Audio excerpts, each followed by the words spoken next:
Вы знаете, каждый раз я забываю, чтобы меня представили о том, что я бойдак. Бойдак или как холостой, чтобы говорили. Понимаете? Каждый раз я, чтобы промоушен когда представляли, почему? Потому что мне 27 лет, родители звонят, балам, когда ты женишься, мам, скоро, я выйду на пенсию. Вот поэтому что? Я сейчас хожу в поисках, то в Алмату приезжаю, то иногда в Алмату, в Астане, да, то на юг приезжаю, то сюда. В общем, я в поисках хожу, бойдак, поэтому что? Надо обязательно в следующий раз, когда будете вызывать, пусть даже в Алмате будет, в Астане, назовите вот это одно слово, да, бойдак, или как у вас там будет? Бойдак. Холостой. Хорошо, договорились? Все.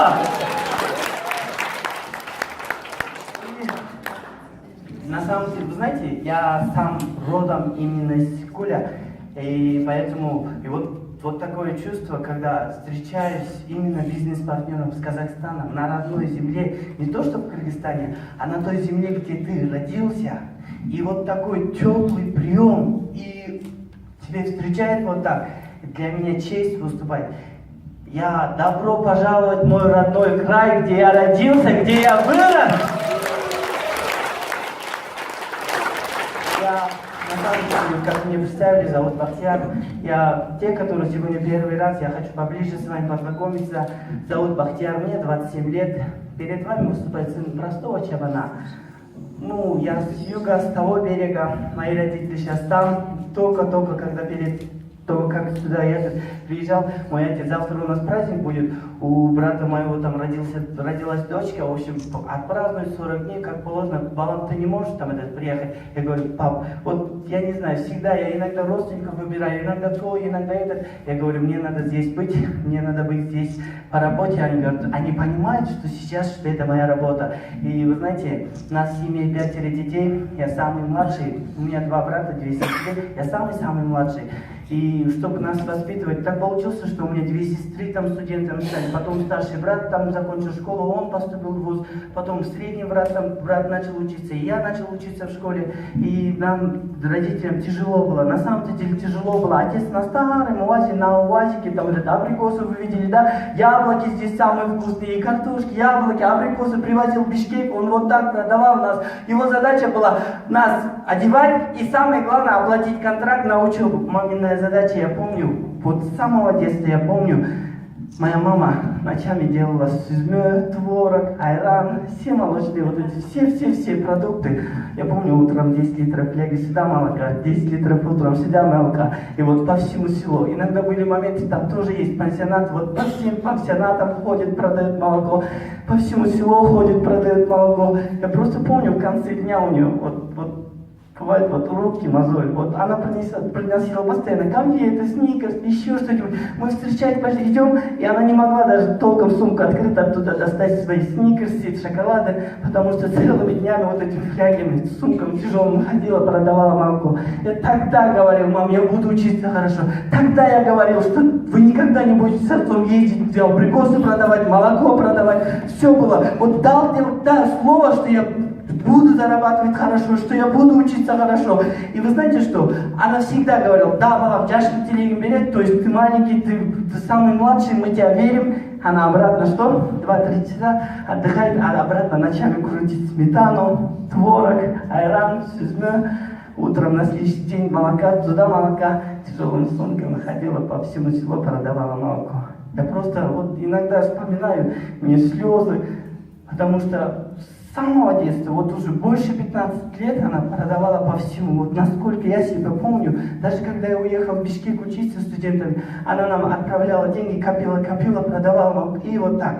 Вот так мы жили. Я поступил на грант, на бюджет политехнический. Я там учился хорошо, тоже был старостом факультета, старостной группы, потому что я думал, что если я закончу университет с красным аттестатом, красным дипломом, золотой медалью, если все будет хорошо, значит я могу своих, там, особенно родителей, кормить достойно, чтобы они были в старости лет. Вы знаете, с этой целью учился. Первый курс мне предлагали в бизнесе, я не верил, второй курс не верил, третий курс не верил. У меня была диплом получить красный, чтобы найти нормальную работу. И когда мне показывали большие деньги, я не верил, просто потому что показывали автомобиль, а у нас не было на тот момент ни одного автомобиля в Кыргызстане, ни одного автомобиля нету. И тут показывают автомобиль 25 тысяч долларов. Однажды меня пригласили на концерт, это не было концерт, это была конференция компании Деньши. Я вот так сижу, есть среди вас, которые вот так, ну что там, приходят обычно люди вот такие. Вы знаете, я тоже сидел, и в конце этой конференции первую машину наш наставник из Джана Рузбаева получал автомобиль Lexus. Я тогда сказал,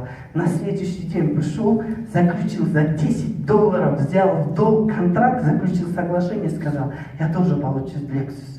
Именно с того момента, будучи студентом, начал заниматься этим бизнесом. Вот, ребята, вот на самом деле, как и многих моих бизнес-партнеров, бизнес вообще не шел.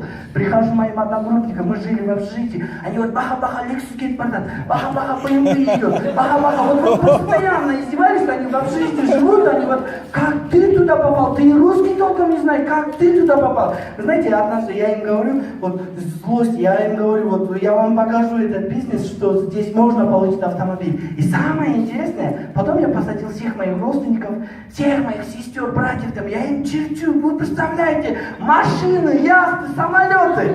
И что они мне говорят? Вот я помню, моя сестра, вот так она мне 10 долларов вот кинула, и на следующий день прихожу, я думала, она вот, чтобы заключить соглашение, заключила соглашение, думала, что она вот заработает, прямо она, оказывается, это из-за жалости вот так отдала, а на следующий день прихожу, ой, аферист кеп калдың бы? То есть аферист пришел. То есть с тех пор 4 года ровно она меня называла аферистом. Вы знаете, вообще не верил. Моему другу предлагают, он говорит, Баха, ты же из Якутски, постоянно прихожу к тебе домой, твои яхты не видел. Вот ты компания яхту получишь, прокатнемся вот по Исику несколько раз. Точно заключим. Мне не жалко 300 долларов. Он вот так обидно было. Вы знаете, последняя кличка у меня была благодаря вот этим прокладкам нашим, Азону у нас есть. Я вот супер продавец сейчас прокладкам, на самом деле супер опыты показываю. Я взял БЛО, в общем, все прокладки на рынке Кыргызстана. Я однажды в университете собрал одногруппниц. Я им показываю, вот вы снимаете меня на видео, да? Вот точно так же они сняли на меня на видео. Потом что? Они друг другу перекинули через интернет, через Bluetooth, через вот так. Все, весь факультет, оказывается, увидели это видео. Я однажды просто вот так, в деканат иду за журналом, просто там, я не знаю, в общем, я иду, незнакомые девушки, там, студентки, ой, прокладчики, так обидно было, ребята, вот на самом деле назвали меня главным гинекологом, главным прокладчиком. Все назвали меня, на самом деле.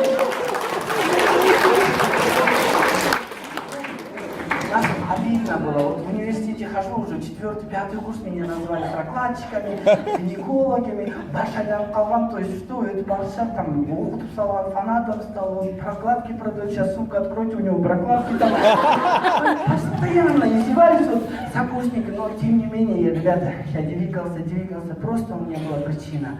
Это мои родители, потому что я всегда вспоминал мои маминые руки, всегда вспоминал, как отец ездит на старом УАЗе.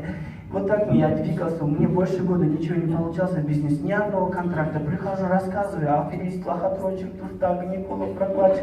Больше ничего не получается. И вот прихожу моим наставникам, я говорю, ничего не получается. Почему? Она говорит, Баха, ты станешь профессионалом. Вот ты станешь профессионалом, ты не будешь липучкой вот так. Ты будешь магнитом. То есть люди к тебе начнут ходить сами. Я там помню, вот через год у нас объявила конференцию в Москве. Вы знаете, первый раз за границей. То есть первый раз там за рубежом, за пределом Кыргызстана поехал. Я увидел масштаб компании. И больше всего меня поразило, вы знаете, мужчины с Таджикистана на инвалидной коляске. Я их по значкам вижу, они специально прилетели из Таджикистана в Москву. Я их вижу, смотрю, по значкам 6-7 звезд. Я на них смотрю, вот у меня слезы. Рядом со мной сидели глухонемые, которые вообще не могли говорить. Ихние переводчики вот рядом стояли, переводили. Я их значков смотрю 70, 80. И вот тогда злость была. Вот на самом-то деле, Баха, ну руки, ноги. Если эти люди делают, почему ты не можешь делать? После Москвы я стал ненормальным. Ребята, вот мне было все равно. Лохотрон, аферист, сколько, кем меня не назвали, мне было все равно. Я двигался. Потом я поехал в Пекин. Первый раз, когда я поехал в Пекин, знаете что? Вот те мои лидеры, наставники, там, это, жемчужный завод обычно привозят нас, там, я еще что-то. Все мои наставники приходят. Я еле-еле нашел деньги на Китай, и на дорогу, на проезд просто. И вот все лидеры покупают колье, жемчуги, и они подходят, Бахат, как ты думаешь, вот это мне? Так обидно, они, оказывается, специально делали, чтобы подарить мне мечту. Вот специально задевали, я вот такой злой хожу, я с ним не разговариваю, ну что они там специально издеваются, вот они хотят там, чтобы унизить меня, вот в начале 2 дня я вот так ходил, потом наставник мне говорит, ты знаешь, почему я вот так показывал, за $1500 там колье, за 3000 вот эти жемчуги, почему я тебе, при тебе я показывал, при тебе почему я покупала, говорит, знаете, она говорила, я хотела тебе подарить мечту, вы знаете, именно тогда я сказал, если я 2-й раз приеду в Пекин или в Китай, я маме куплю жемчуг. Куда я вашу? Через год я получаю путевку. Первым куда я поехал?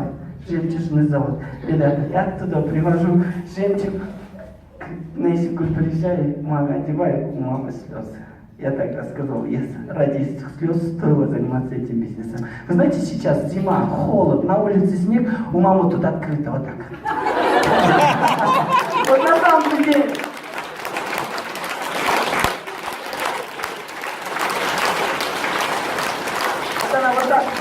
Вот так ходит там этот балам соцсети, да, вот балам. То есть вот это круто, вы знаете. Потом мы в Турции были, там я помню, с лидерами выбирали там вот эти дорогие золотые серьги, кольца.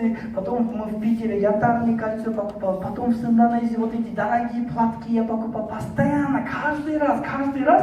Вы знаете, я покупаю дорогие платки. И вот, оказывается, она недавно позвонила, у моего отца 9 братьев, и вот, оказывается, жены по-любому друг другом соревнуются. Вот Кеннеди, вот у нас аусын, то есть жены по-любому соревнуются. Вот мой сын туда поехал, вот он мне вот это привез или вот это привез. И вы знаете, что, оказывается, недавно моя мама позвонила моей родной сестре, сказала, ай, аусын, вот так хожу. Вот это круто, ребята, вот на самом деле, вот это круто. Она недавно позвонила, потому что здесь жемчуг, здесь колье, здесь вот куда я раньше говорю. И вот самый кайф получил, вы знаете, благодаря компании Тиньши, вот на самом деле, те, которые только-только начинают, или те, которые там 2-3 месяца, или полгода, или год, которые еще результатов таких больших нету, ребята, не сдавайтесь. Вы знаете почему? Я помню, вот когда мне плохо, вот вспомните, вот сколько у них мечты. Вот их двигала только мечта. Я помню, Улха самая маленькая, и сейчас она заявляет, если ты 80 молодой, я стану молодой. И вот уже прям вот в какой-то момент я поймал зону комфорта, вот так ходил, звезда, ты крутой вообще, да? YouTube называете Санчабана, я там выхожу, вообще крутой там, в какой-то момент зону комфорта попал. И когда именно эти люди, в моей команде сильные люди приходят, вот они мне еще дают следующую, хочется двигаться. У меня очень сейчас много целей, и я хочу вам обращаться. Вы знаете, самый кайф получил в этом бизнесе, потому что я был 4 раза в Пекине, и сейчас, буквально через 20 дней, я улетаю в Пекин обратно за счет компании, да, на обучение. Потом я оттуда приезжаю, там через 2 дня обратно улетаю в Индонезию, на остров Бали. Так как я был на Бали, мы с директором сейчас, еще Питер есть через неделю. Ребята, вот домой я не ночую, потому что неделю назад я был тренинг на Давлатом, на Москве, потом я здесь, потом я через на неделю там улетаю в Питер, оттуда прилетаю, обратно улетаю в Пекин, оттуда приезжаю, улетаю на 10 дней там в Индонезию. Так как мы были в Индонезии, мы сейчас туры делаем в Филиппины еще. Представьте, за месяц 4 страны. Питер, Пекин, Индонезия, Бали, Филиппины. И вот это да, круто. И, ребята, я никогда не думал, что так случится. Все, за месяц, не успеваю вообще. Это, ё-моё, вот это супер. И сейчас мои там новенькие, которые подписывают, Баха, когда начнем работать? Будем работать, топ-топ-топ. И вот приходится ездить. Я никогда не думал, когда я заключил соглашение, я не думал, что за месяц я вот так 4 страны увижу. Я не думал, вот я на самом-то деле, ребята, я не фанат компании Тиньши, но почему я кайфую Тиньши? Вы знаете, за обучение. Вот я не знаю, я со всеми сетевиками, другим компаниям общаюсь, я плохо не говорю, никогда не говорю плохо компании, но с ними общаюсь, вы знаете, что они говорят? Самое лучшее обучение именно в компании Тиньши. Они вот самое лучшее обучение именно в компании DC. Они все лидеры подтверждают других компаний.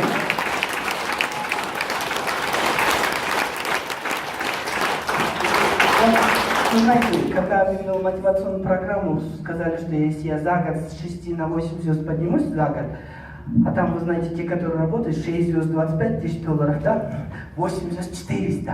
Ну, на тот момент где-то я был там, где-то 90 или 100 тысяч было у меня, да, но 6 звезд был. И представьте, по-любому 300 тысяч за год сделать, и потом, чтобы 8 звезд стать. Но почему-то вот у меня сильное желание было получить эти деньги. Я пахал днем и ночью, сильно начал двигаться. Я вот всех посадил, которые там ключевых моих. Ребята, давайте вот это сделаем, давайте вот это сделаем. Знаете, самое трудное было вот тогда, потому что не было для шестерок вот таких путевок, не было для семерок 10 тысяч долларов или еще что-то. Их, чтобы мотивировать, понимаете, была единственная одна. 8 звезд станешь, получишь 20 тысяч. А те, которые 7 звезд, 6 звезд станет, ничего не было. Знаете, так сильно было. Вот сильное просто желание было.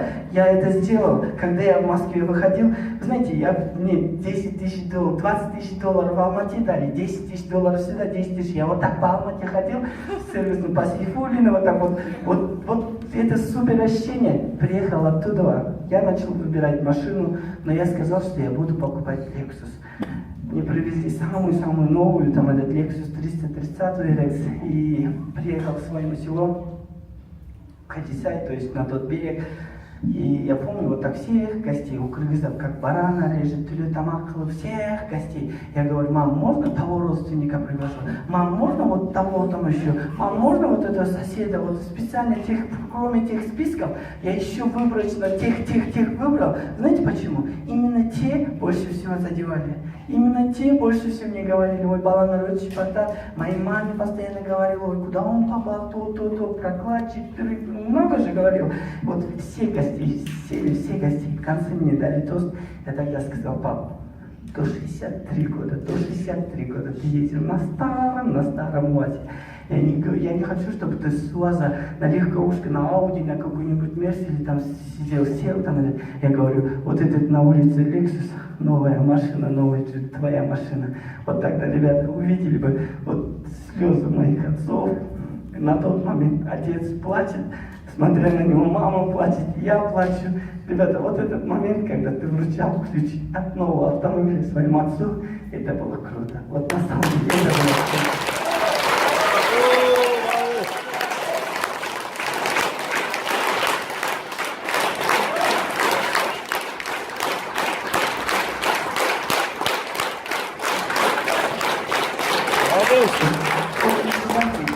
Каждый раз, когда я вспоминаю вот этот момент, когда и вот неверующие родственники, и они мне говорят: вот что значит там, между собой, вот что значит сын хорошим стал, отцу поднял, да, что после того, как все это, уже мне все равно. Сейчас все мои родственники, у моих отцов вообще 13 братьев, сестер, все начали подходить, подключаться. Мне некогда с ними сейчас заниматься. Я говорю: вот вам обучение, вот вам бизнес, они мне 300 долларов приносят, я говорю: нет, с 300 долларов вы что, хотите устроиться на работу, на бизнес, который Lexus получает? Я говорю: минимум 1200. Ребята, с 300 никак на работу вас не возьмут.